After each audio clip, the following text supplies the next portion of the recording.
Hello, everybody, and welcome to another edition of Diverse Talks. My name is Ria Renouf, and I will be your host. And today we're going to be talking about housing with our two guests. Rose Zhao is a housing coordinator with DIVERSEcity, and we've also got Fiorella Pinillos, who is the co-founder of City-in Colour Co-operative. Obviously, prices in BC and for rent and home ownership seem out of reach for many. And many people are looking for support, especially vulnerable people and populations, including refugees, youth, seniors, and more. Nonprofit service providers and housing providers are working overtime to connect people to homes and advocate for inclusive and equitable spaces for all. So before we start with the questions, I'm going to have each of you tell me just a little bit about your roles. So I'll start with you, Rose. What's your role here at DIVERSEcity? Yeah, I'm one of the housing support coordinators at DIVERSEcity. I'm part of the RISE team, which provides case management services, and we work with clients with PR status. I do house search assistance, BC housing applications, as well as applications for other affordable housing. And then as well, I work with landlords when it comes to resolving conflicts. Awesome. And Fiorella, what's your role like? Well, I am a co-founder of City-in Colour Co-operative, which is a non-profit organization that does engagement and research in different fields. I'm looking at housing in this moment. Basically, we have been partnering with DIVERSEcity for more than 2 years, and we're working on this project called Growing Roots, in which we're looking at first we looked at the housing experiences of refugee populations in Surrey, and then we now are focused on solutions. So we're funded by the Real Estate Foundation of BC, and we are working with 8 lived experience co-researchers to look at solutions for housing for refugees. Awesome. So both doing obviously some really amazing work. Sounds like separately, but also as a collaborative effort. So that's awesome. You're both professionals that are working to serve folks who are looking for housing. So what kind of trends are you seeing in terms of needs, in terms of studies, and what have the shifts and the change, what has that been like? One of the things is that there has been new affordable housing buildings opening up. In Delta, they opened 138 new homes, and in Vancouver, they opened 62 new homes, and there are more affordable housing projects being done in Victoria, as an example. There's also been improvements to the rental assistance program that provides financial supplements for families. So this year, I believe it was in April, they increased the average amount from $400 for a family to $700. I've also noticed a trend in private marketplace. There has been a slight decrease in private market rentals. The rent prices, as we know, are still very high. Vancouver in general is a very expensive city to live in. But according to data from August of 2024 versus August 2025, we see a slight decrease in rental prices. For example, a 2-bedroom unfurnished in Surrey used to be $2,496, and now we're looking at $271. So it's about a $200 decrease. So I would just add that there's, the housing crisis has affected a wide variety of the population, from like low-income folks to like middle-income families, and the response of the government has been to they have created a housing strategy that has provided funds, the federal government funds to the provinces to create a more affordable housing stock. Some other policies to try to combat the financialization of housing. But I think, and some of these numbers that like Rose mentioned are probably like a product of like this, the housing strategy and what the government is investing. But I think that even though the prices are going down, it's not enough to be affordable for families. So I think that the government needs to continue to put more effort in investing in social housing and housing outside of the market. There's been a recent paper published, I think today, that mentions this, that we need to scale up the creation of affordable housing and non-market housing. And I think it's also important to mention too, like obviously housing is a huge thing, like it's often what we pay quite a bit into, but then if you're paying a lot for your housing, where does that leave, you know, maybe power bills or like food, or like sometimes people have a really hard time. Do you run into that? Do you see that with folks trying to make that decision around what to pay for? Yeah, 100%. In our work with refugees, we see this all the time. Like they spend up to 80% or sometimes more of their income in housing. And so they end up relying on food banks and charities for the rest of their needs. And these are government-assisted refugees and refugee claimants. Both receive more or less the same amount for income assistance. Mm-hmm. Lots of challenging factors for sure. What do you both think that we should understand about access to affordable housing opportunities in BC that we might be surprised about or that not most people would know about? There is some housing for certain populations, such as refugee claimants. However, that's only temporary housing. So for long term, we're looking more like at BC housing. But the waiting list is quite long. I'm helping individuals and families apply for BC housing almost every day. And so the demand is definitely there. And I don't think that refugees or newcomers get any special priority. There's something called a supplemental form that can be filled out if there's like, risk of homelessness, or if there is a health condition, or fleeing from domestic violence, but this is not specific to newcomers. But what I'm observing is that a lot of newcomers and refugees do fit one of these reasons for the supplemental form, or even more than one reason. And I could add that in our research for where we talk to refugees, we have found that there's like some barriers that refugees encounter when accessing social housing, BC housing. For example, the eligibility criteria for accessing social housing is a barrier for many families. Like the definition of family is sometimes is basically the typical nuclear family, Canadian family, and so for many refugee families, they don't really fit this criteria because they're multi-generational families, or also families that are composed of two single senior sisters that have come here as government-assisted refugees, or cousins that have come also together and have lived all their life, but they don't qualify as a nuclear family, so they don't actually could not access housing as a family. Wow. And then there's another barrier that we have found through our research, and it's the national occupancy standard, which basically sets like very rigid guidelines of how many people can share a bedroom and under what conditions. So for example, like siblings that are different gender, that are older than 6 years old, cannot share a bedroom. So for like very large families, we actually tested this in one of our sessions. We asked each one of the refugees that are part of our study to tell us, okay, according to the national occupancy standard, how many bedrooms would you need? Right. And like most of the people said, oh, I would need like 5 or 6 bedrooms.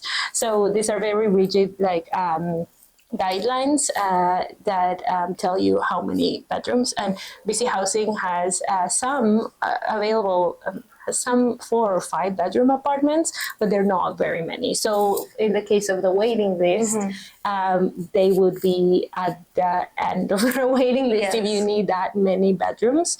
And so it's an additional barrier that refugees face. Wow, it's interesting because when you were both talking about this, my first thought was maybe there's some barriers around like filling out the form or like things like that, but it goes beyond that. It's like if you need more bedrooms, if you need more space, and then just even thinking about ages and the folks who come, like there's so many different, and so I guess the more interconnected factors you have, the harder, the more you're going to fall further on that list. 100%. And I guess one solution that BC Housing has, or the government has, for like this problem of like the national occupancy issue is the rental protection fund. They still doesn't address the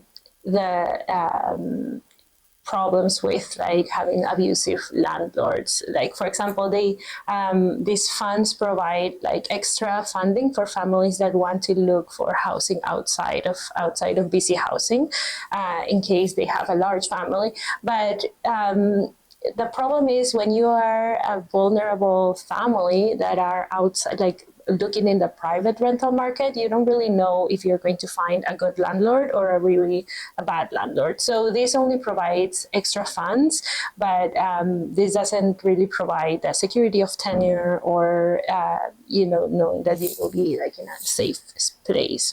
Lots of factors for sure to consider then. You've both touched on this a little bit, but in terms of other additional challenges that the population might be facing, are there other ones that you can think of just outside of what we've already discussed? Language is a big barrier. Language also affects employment as well. And when it comes to house search, if you think about how to do a house search, usually it's like you're messaging landlords on Facebook or Craigslist or Kijiji. But some clients, if they do not know English, that's really hard to do. And even when you're housed, if there's a language barrier, communicating with the landlord can sometimes like cause misunderstandings if there's that language barrier. So I do see that happen quite often in my work. And yeah, I know that my clients are going to link classes to learn English and they want employment. However, it is challenging to find employment. 100%. I feel like for refugees, like there's a lot of barriers for them to access housing in the private market. There's discrimination. There's a language barrier. There's a lack of like employment or discrimination because they rely on income assistance, and there's a lack of references or credit. And also the lack of knowledge of their tenant rights as well. And so then I think that leaves refugees particularly in a really vulnerable position, and that's why they ended up in like the worst places, I think. Let's talk a little bit about sort of the misconceptions, because we've seen this. So we've had quite a few diverse talks where we've discussed misconceptions and like the stereotypes that people have. And with that can sometimes come this discontentment with blame being placed on certain groups of people, newcomers, refugees, this whole like too many people in Canada. So maybe this is the opportunity to clear some of that up. I'd like to hear thoughts from each of you just around those misconceptions and stereotypes. The issues that Canadian citizens, for example, are facing, maybe with bad landlords, that are trying to like do rent increases beyond the allowed limit, or more than one increase per year, or eviction without cause, or rent eviction.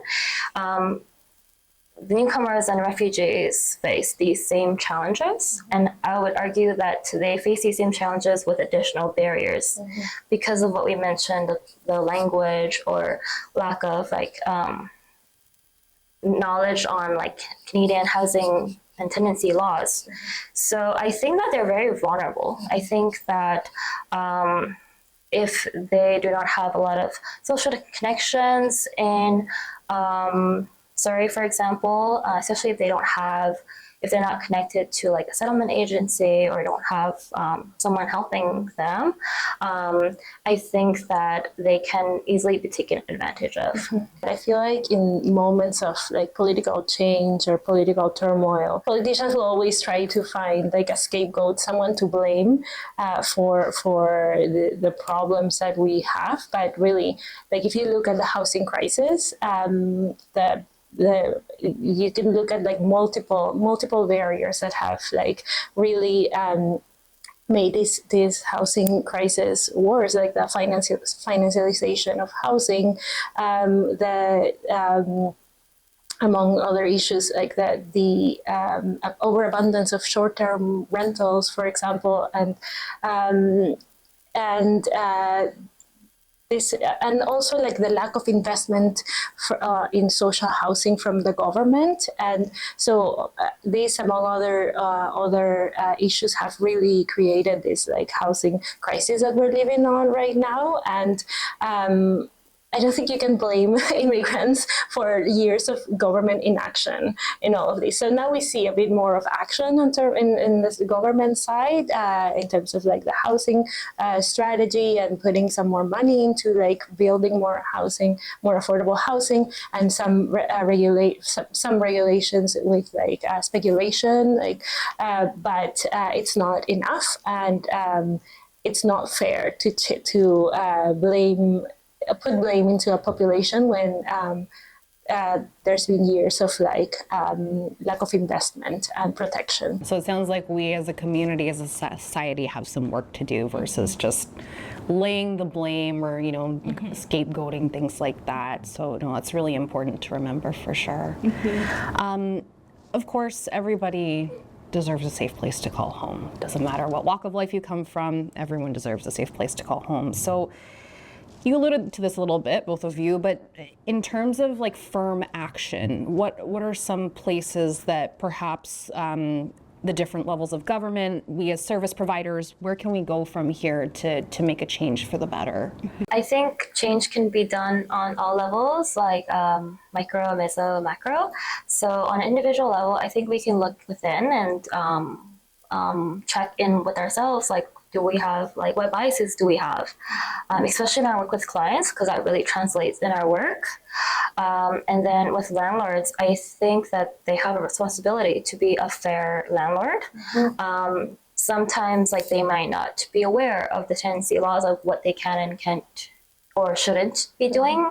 Or, for example, like landlord entry into a unit, there is, a proper like procedure of what to do, like advance notice and having a reason. Landlords have the responsibility to learn about these tenancy laws. For the government, I think that they need to continue to build affordable housing, to continue the short-term subsidies. I've been finding that this is really helpful in my line of work. Sometimes this is what prevents a family from being homeless.